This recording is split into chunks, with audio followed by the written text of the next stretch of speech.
ողջունում եմ բոլորին, ինձ ներկայացրեց մի անձնավորություն, ում բոլորը ճանաչում եք, բայց ձեզնից ոչ բոլորը գիտեն, որ երբ առավոտյան զարթուցիչից առաջ զանգ ենք ստանում Իշխան Սաղաթելյանից, մինչ պատասխանելը անմիջապես հասկանում ենք, որ երկրին որևէ աղետ է սպասվում եւ Իշխանը սկսել է իր աշխատանքը արդեն արտակարգ ռեժիմով առավոտյան ժամը ասենք 6-ից կամ 6:30-ից։ Եկեք եւս մեկ անգամ ծափահարենք մեր լավ ընկերոջը Իշխան Սաղաթելյանին։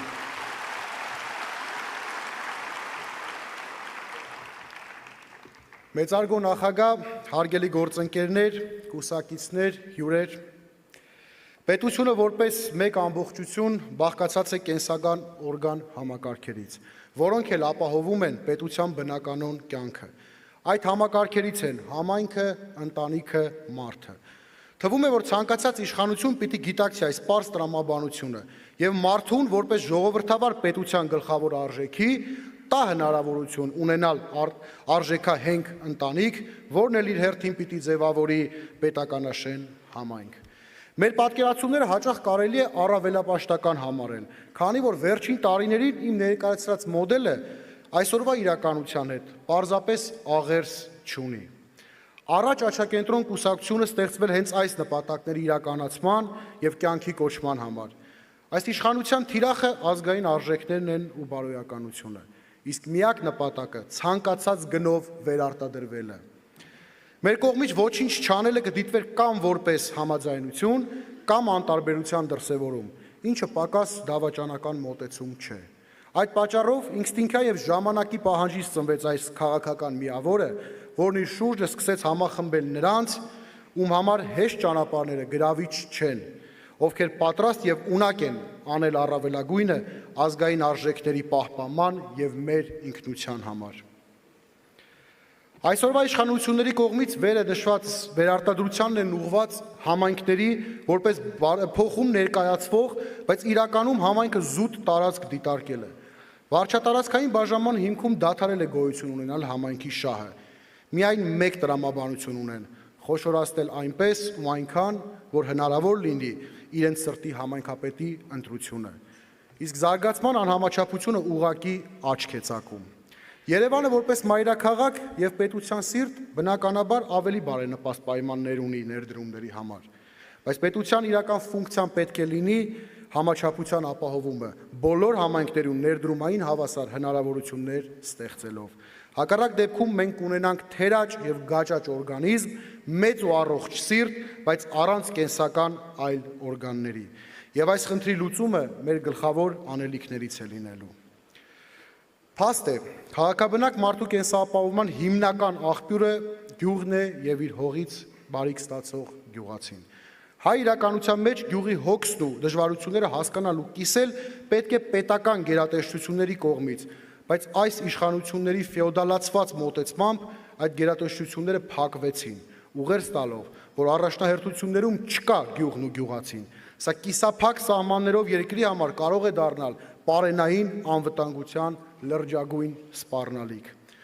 Աղքատությունը ձեր գլխում է, կամ առանց անգլերենի իմացության մոշ աճեցնել հնարավոր չէ։ Այս տխմարագույն թեզի կրողները,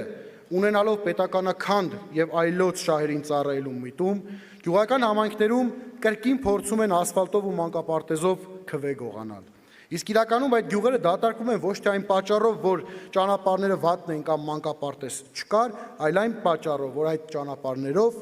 այն մթերքը, որոնք իրենք պետք է աճեցնեին եւ վաճառեին, այդ ճանապարհով այդ մթերքները չեն գնում համապատասխան շուկաներ։ Գյուղին իհարկե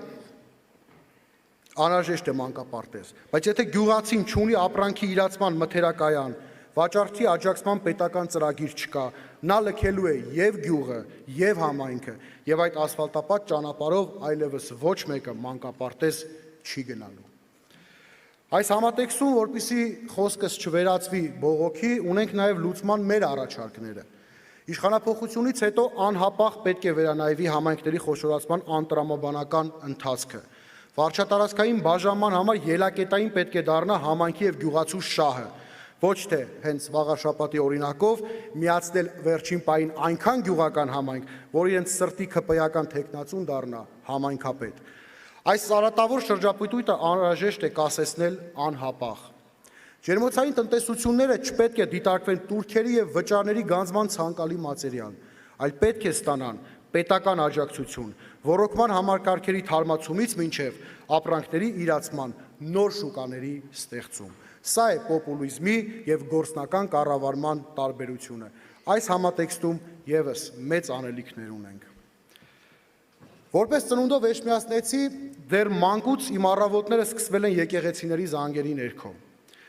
Այդ ձայնը միշտ ուժ է տվել ինձ, երբեմն նույնիսկ ավելի պարծենկոտ դարձրել։ Ընկերական